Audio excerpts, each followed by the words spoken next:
श्रीरामचंद्र परब्रह्मणे नमः। श्रीगुरुभ्यो नमः। श्रीमात्रे नमः। श्रीगणेशाय नमः।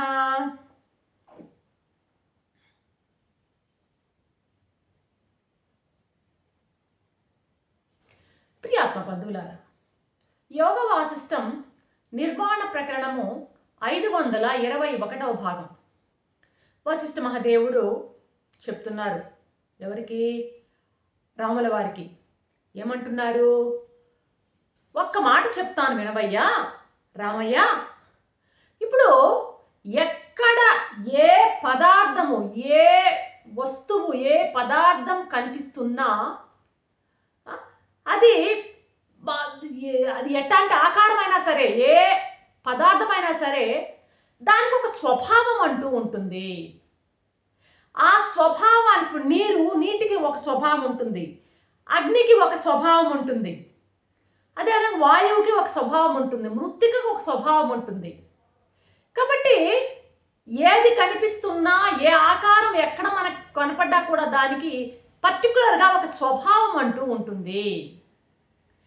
ఆ స్వభావం అది ఆపాద మస్తకము అదే నిండి ఉంటుంది, ఆ స్వభావమే దాంట్లో.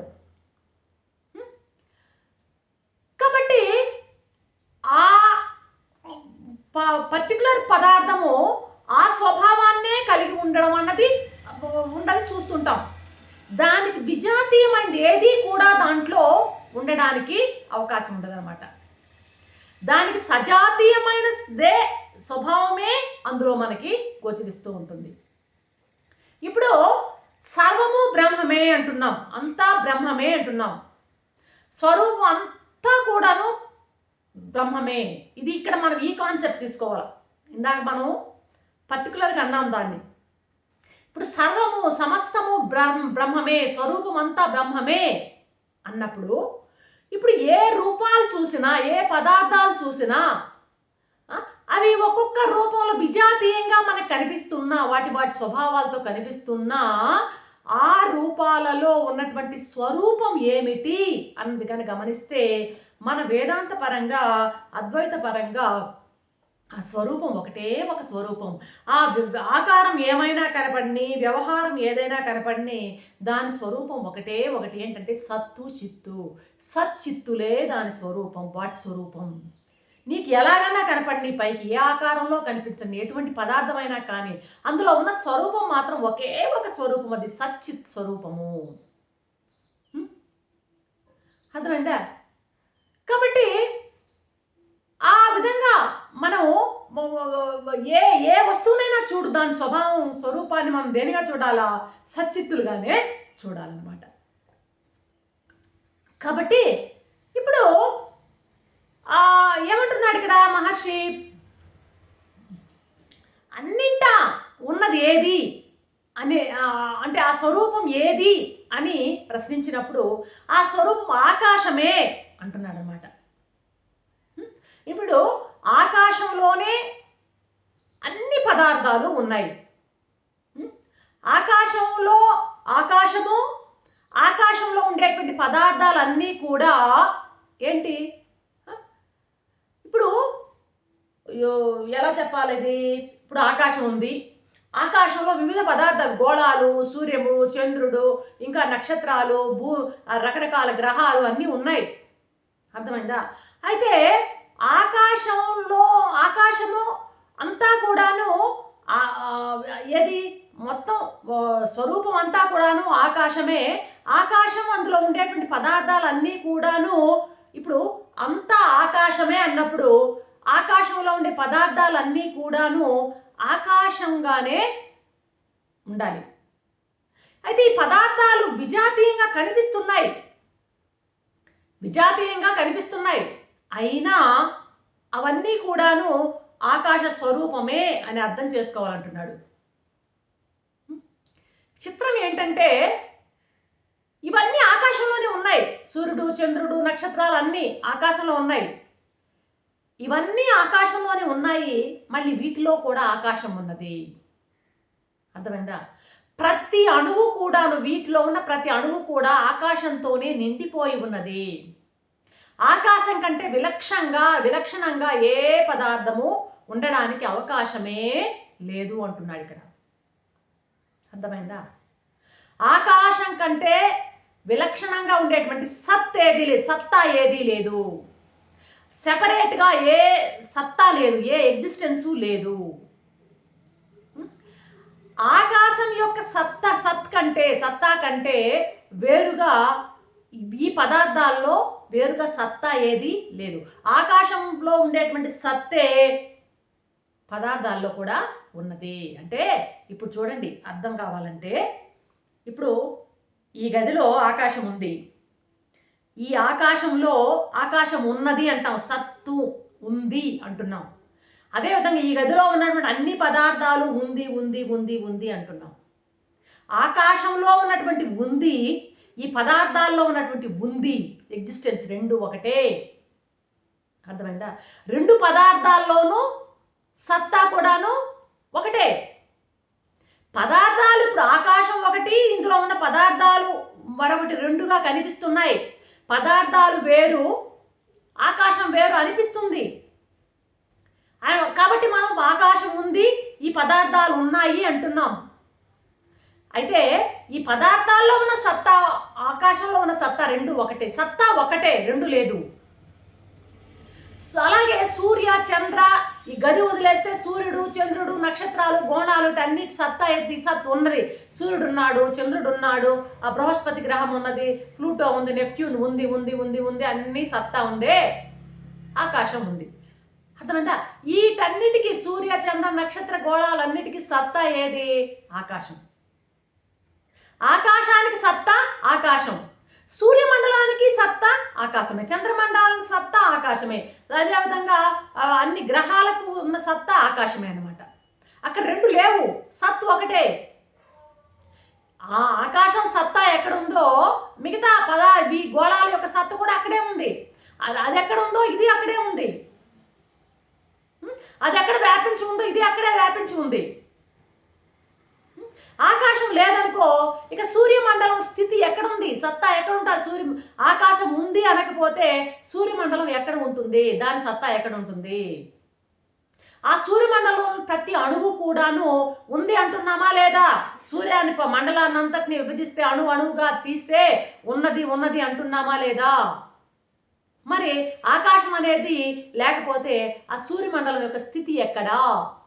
సూర్యమండలంలో ప్రతి అణువు కూడా ఉన్నది అంటున్నాం, అంతేగాని లేదంటలేదు కదా. స్థితి ఉంది ఉంది అంటున్నాం. ఉండడం అంటే కదా, అదే కదా స్థితి, అదే కదా స్థితి అంటే, అదే కదా ఆ స్థితే కదా ఆకాశం. ఆ స్థితే కదా ఆకాశం అంటున్నాడు ఇక్కడ వశిష్ఠ మహర్షి. సూర్యమండలంలో ఏమి మొత్తం ఉన్నటువంటి సూర్యమండలం ఉన్న ప్రతి అణువు కూడా, ప్రతి కణము కూడా ఉన్నది ఉన్నది ఉన్నది అంటున్నాం.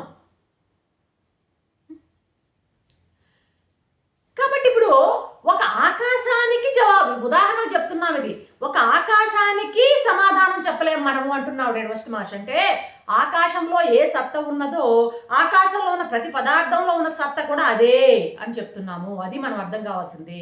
అంటే ఆకాశం ఉన్నది, సూర్యమండలం ఉన్నది, చంద్రమండలం ఉన్నది, గ్రహమండలం ఉన్నది, నక్షత్రాలు ఉన్నాయి, అలాగే గది ఉన్నది, గదిలో ఆకాశం ఉన్నది, గదిలో ఆ పదార్థం ఉంది, ఈ పదార్థం ఉంది, ఈ పదార్థం ఉంది, అన్నీ ఆ గది ఉన్నది ఉన్నది, ఆ ఎగ్జిస్టెన్స్ ఉంది, పదార్థాల ఎగ్జిస్టెన్స్ ఉంది. అలాగే ఆకాశం సత్తా ఉంది, అందులో ఉన్న గోళాల సత్తా ఉంది. కాబట్టి ఈ జడమైనటువంటి ఆకాశానికి మనం చెప్పలేకపోతున్నాం. చిదాకాశం సంగతి ఏమిటి అని ప్రశ్నించడానికి మహర్షి ఎంత కథ చెప్తున్నాడు. ఆకాశానికి చైతన్యం తోడైతే అదేంది? చిదాకాశం. అర్థమైందా? మన దృష్టి ఎక్కడి వరకు ఆగుతుంటే ఆకాశం వరకు ఆగుతుంది. ఆకాశం పైన ఇంకోటి ఉంది, చిదాకాశం. ఆకాశానికి గన మన చైతన్యం కానీ తోడైందనుక చిదాకాశం. కాబట్టి ఇక చిదాకాశం విషయం చెప్పాలంటే, ఇక చిదాకాశం అంటే అర్థమైంది, అన్నింటా ఏముంది? చిత్తే ఉన్నది, చైతన్యమే ఉన్నది. చిదాకాశంలో ఉన్నటువంటి అన్ని పదార్థాల్లోనూ ఆ చైతన్యమే ఉన్నది, అంతే కదా. కాబట్టి మనకు ఏ రూపంలో ఏది కనపడుతున్నా ఆ రూపంలో కనపడుతుందంతా కూడాను స్వరూపమే, సచ్చిత్తులే. ఇప్పటి వరకు మనం తెలుసుకుంది ఏంటి? ఆకాశమే సూర్యమండలం రూపంగా కనపడుతున్నది అనుకున్నాం. ఆ ఆకాశం ఏమైంది? సూర్యమండలం ఎట్లా అసలు తయారవ్వడం కూడా ఆ ఆకాశం నుంచే అన్ని ఘనీభవించి వస్తాయి. ఆకాశం నుంచి వాయువు, వాయువు నుంచి ఏంటి అగ్ని, అగ్ని నుంచి జలం, జలం నుంచి పృథివీ వరుసగా ఎలా ఘనీభవం అవుతున్నాయి చూడండి, క్రిస్టలైజ్ అవుతున్నాయి. స్పేసే ఏమవుతుందంటే ఆకాశమే మెటీరియలైజ్ అవుతుంది, మెల్లమెల్లగా మెటీరియలైజ్ అయ్యి ఘనీభూతం అవుతూ ఉంది. వాయు రూపంలో ఆ ద్రవ రూపంలో ఉన్నటువంటి స్పేస్ ఆకాశము మెల్లమెల్లగా మెల్లమెల్లగా మెల్లమెల్లగా ఘనీభూతమయ్యి పదార్థాలుగా ప్రపంచంగా మారుతుంది. ఒకప్పుడు ఈ సూర్యమండలం కూడా ఎక్కడి నుంచి వచ్చింది? ఆకాశం నుండి వచ్చిందే కదా. అన్ని ముందు ఆకాశం నుంచే కదా అన్ని పుట్టినాయి. పంచభూతాలకు మూలం ఆకాశం, ఆకాశం నుంచి అన్ని వరుసగా ఘనీభవిస్తూ పుడుతున్నాయి. ఒకప్పుడు సూర్యమండలం కూడా ఆకాశం నొప్పులే ఉన్నది. అన్ని కాబట్టి నీవు దర్శించాల్సిన వే ఎలాగంటే ఏమంటున్నాడు ఇక్కడ, అన్నిటినీ ఆకాశ రూపంగా దర్శిస్తే ఇక మనం వేరే మాటే ఉండదు. ఇవన్నీ కూడాను స్థితి విశేషాలు. ఈ కనిపించేటివన్నీ కూడా సూర్యమండలం, చంద్రమండలం, గ్రహాలు అన్నీ కూడా స్థితి విశేషాలు. ఈ గదిలో ఉన్నటువంటి ఆ పదార్థం, ఈ పదార్థం, ఈ పదార్థం ఇవన్నీ కూడా స్థితి విశేషాలు. ఈ విశేషాలను వదిలేసి స్థితి సామాన్యాన్ని చూడు. ఉంది ఉంది ఉంది అన్నటువంటి ఆ సామాన్యాన్ని చూడడం నేర్చుకో. స్థితి విశేషాలన్నిటిని వదిలేసి స్థితి సామాన్యాన్ని ఎప్పుడు చూస్తూ ఉన్నావో అప్పుడు నువ్వు అలా చూస్తూ ఉన్నట్లయితే నీ దృష్టి కూడా ఏమైపోతుంది? స్థితి సామాన్యంగా అయిపోతుంది. నీ గోచరించేది అంతా కూడా స్థితి సామాన్యం అయిపోతుంది. విశేషాలను వదిలే, పైన విశేషాలు వదిలే, ఆ స్థితి సామాన్యాన్ని, అందులో ఉన్నటువంటి స్థితిని, ఆ అమ్మవారిని, ఆ ఏకరూపంగా కనెక్టివ్గా ఉన్నటువంటి అమ్మవారిని చూడడం నేర్చుకో. నీ గోచరించేదంతా స్థితి సామాన్యంగా నువ్వు చూడు. ఇప్పుడు చూపు, చూపు గోచరించే పదార్థాలు అర్థమైందా? చూపు, నీ యొక్క చూపు జ్ఞానం అర్థమైందా? ఈ జ్ఞానానికి గోచరించేటువంటి పదార్థాలు రెండు సమానం అయిపోవాలి అంటున్నాడు ఇక్కడ. నీ చూపు, నీ యొక్క దేంతో చూస్తున్నావు నువ్వు? నీ లోపల ఉన్నటువంటి ఆ జ్ఞానం సహాయంతో. మనసులో ఉంది జ్ఞానం కొంత భాగం. ఆ జ్ఞానం ఏం చేస్తుంది? ఇంద్రియాల ద్వారా వచ్చి పదార్థాల మీద పడుతుంది. నీ చూపు, ఆ పదార్థం రెండు ఏమైపోవాలి? సమానం అయిపోవాలి. అంటే ఏంటి? ఆ పదార్థం కూడా నీ జ్ఞానమే అయిపోవాలి అంటున్నాడు. కనపడే పదార్థం కూడా జ్ఞానం అయిపోవాలి. పదార్థం ఘనీభవ స్థితిలో ఉంది. అది కరిగి కరిగి కరిగి జ్ఞాన రూపంలో, ప్రత్యేకాత్మ రూపంలో అయిపోవాలి నీలో. ఆ కనిపించే ప్రతి పదార్థము సచ్చిత్తులే కాబట్టి ఆ సచ్చిత్తులు మెల్లమెల్లగా మారి ఆ విధంగా ఘనీభవించే స్థితి విశేషాలు కనబడుతున్నాయి కాబట్టి ఆ స్థితి విశేషం కాస్త మెల్లగా కరిగి కరిగి కరిగి కరిగిపోయి తిరిగి జ్ఞాన రూపంలో అయిపోవాలి అంటున్నదే మహర్షి యొక్క ఉద్దేశం. ఇక్కడ రేపు ఏం చెప్తాడో చూద్దాం. అంతవరకు సెలవు. సర్వం శ్రీరామచంద్ర చరణారవిందార్పణం. ఓం శాంతి.